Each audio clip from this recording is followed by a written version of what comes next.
নমস্কার বন্ধুরা, মায়া ইজিটিকে আপনাদের সকলকে ওয়েলকাম। আমি মায়া, আশা করব আপনারা সবাই ভালো আছেন। আর নতুন একটি ভিডিও নিয়ে আপনাদের সামনে আমি চলে এসেছি। আর আমার কাছে দেখতে পাচ্ছেন এখন কাঁকড়া রয়েছে, এই কাঁকড়া দিয়েই কিন্তু আজকে রান্নাটা হবে। তো এইটা কাঁকড়াটা আমি আলু দিয়ে রান্না করব।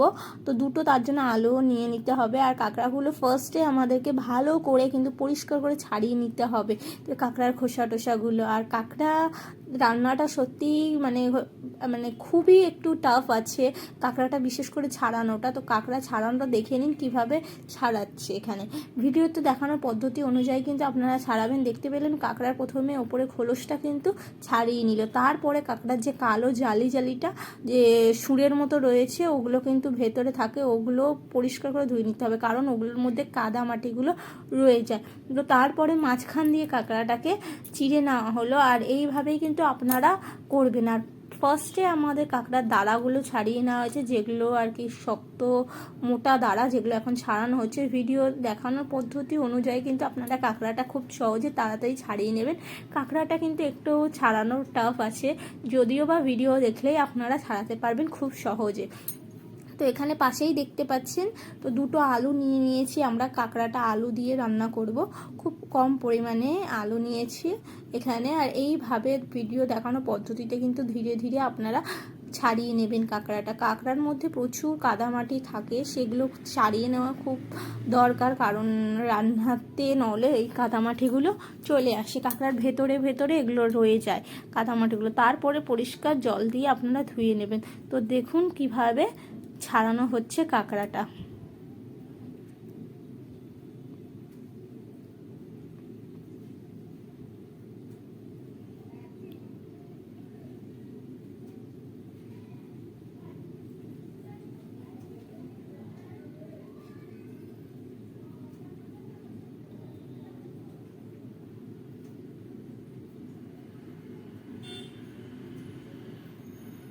আর এই কাঁকড়াটাতে দেখতে পাচ্ছেন যে হলুদ মতো রয়েছে, ওটা কিন্তু ডিম, তাই মাঝখান দিয়ে ওটা ছাড়ানো গেল না, তাহলে ডিমটা কিন্তু নষ্ট হয়ে যেতে পারে বা ধোয়ার সময় পড়ে যাবে। আর এখানে দেখতে পাচ্ছেন একটু আদা রসুন পেঁয়াজ নিয়ে আনা হয়ে গেছে। কাঁকড়াগুলো কাটার পরে পরিষ্কার জলে ধুয়ে নেওয়ার পরে কিন্তু হলুদ গুঁড়ো, লবণ আর লঙ্কা গুঁড়ো দিয়ে ভালো করে কিন্তু এটা সমস্তটা মাখিয়ে নিতে হবে। আর সবটা কিন্তু অল্প অল্প করে দেবেন, তো পরিমাণ অনুযায়ী, কারণ রান্নার সময়ও আমাদের হলুদ টলুদ দিতে হবে আবার। তো এখানে কড়াইটা বসিয়ে দিয়েছি, আর এখন মাটির উনানেই রান্না করা হবে। তো কড়াটা গরম হয়ে গেছে আর আমরা তেল দিয়ে দিয়েছি। আর ততক্ষণে এটা ভালো করে আমরা মাখিয়ে নেব সমস্তটা, যে লঙ্কা গুঁড়ো টুড়ো দিয়েছিলাম। তো দেখতে পাচ্ছেন এইভাবে ভালো করে মাখিয়ে রাখবেন। তারপরে আমাদের কেটে রাখা আলুগুলো কিন্তু ভেজে নেব। তো এখানটায় দেখতে পাচ্ছেন আলুর পরিমাণ কিন্তু আমি খুব কম দিয়েছি। তো এখানে দুটো মতো আলু দিয়েছি মিডিয়াম সাইজে। তো আপনারাও দুটো দিতে পারেন বা তিনটেও দিতে পারেন, খুব একটা আলু দেওয়ারও দরকার নেই। যদি কেউ আলু পছন্দ করেন তো একটু বেশি আলু দিতে পারেন। ফার্স্টে কিন্তু আমাদের আলু কিন্তু ভেজে নিতে হবে। তো হালকা লাল লাল করে আলুগুলো ভেজে তুলে নেব আমরা। তো দেখতে পাচ্ছেন এখানে আলুগুলো দিয়ে দিয়েছি, আর এই আলুগুলো ভাজা প্রায় হয়ে এসছে। এবারে কিন্তু আমরা তুলে নেব আলুগুলো। তো আলুগুলো যখন এরকম লাল লাল করে ভাজা হয়ে যাবে তখন কিন্তু আপনারা আলু তুলে নেবেন। আর আলু কিন্তু দেখতে পেলেন আমি খুব কম করে দিয়েছি, ছোট ছোট আলু দুটো মতো দিয়েছি, আর সেগুলো আবার 4 টুকরো করে 5 টুকরো করে কেটে নিয়েছি। তারপরে ওই কড়াইতে তেলের মধ্যে আমি পেঁয়াজ কুচিগুলো দিয়ে দিলাম। সমস্ত পেঁয়াজ কুচিগুলো ভালো করে একটু লাল লাল করে ভেজে নেওয়া হয়ে গেলে আমরা কিন্তু এটার মধ্যে আদা রসুন দিয়ে দেব। আগে থেকেই আমি আদা রসুনগুলো বেটে রেখে দিয়েছি, সেই আদা রসুন বাটাগুলো এবার দিয়ে দেবো। তো দেখতে পেলেন লাল লাল মতো হালকা ভাজা হয়ে গেছে, আর আমি দিয়ে দিলাম আদা রসুন বাটা। তো আদা রসুন বাটা দেওয়ার পরে আরেকটু ভালো করে নেড়ে নেবেন। তো ভালো করে নাড়ার পরেই কিন্তু আমাদেরকে এইবারে কাঁকড়া টাকড়াগুলো দিয়ে দিতে হবে। তো নুন হলুদ মাখিয়ে রাখা কাঁকড়াগুলো কিন্তু এবারে আমি এখানটায় দিয়ে দিচ্ছি। তো হালকা হালকা করে এইভাবে নেড়ে নেড়ে দেবেন, কারণ একসাথে অনেকটা দিলে পড়ে যাওয়ার চান্স আছে। তো একটু ভালো করে অল্প দেওয়ার পরে নাড়িয়ে নিলাম। তো তারপরেই কিন্তু আমি বাকি কাঁকড়াগুলো দিয়ে দেব। আর কাঁকড়া দেওয়ার পরেই কিন্তু আপনারা ভালো করে সমস্তটা খেয়ে তারপরে কিন্তু আলু দেবেন।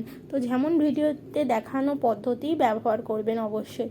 তো দেখতে পাচ্ছেন সমস্ত কাঁকড়া দেওয়া হয়ে গেছে আর ভালো করে নাড়িয়ে নিয়েছি। এবারে ভেজে রাখা আলুগুলো দিয়ে দেব।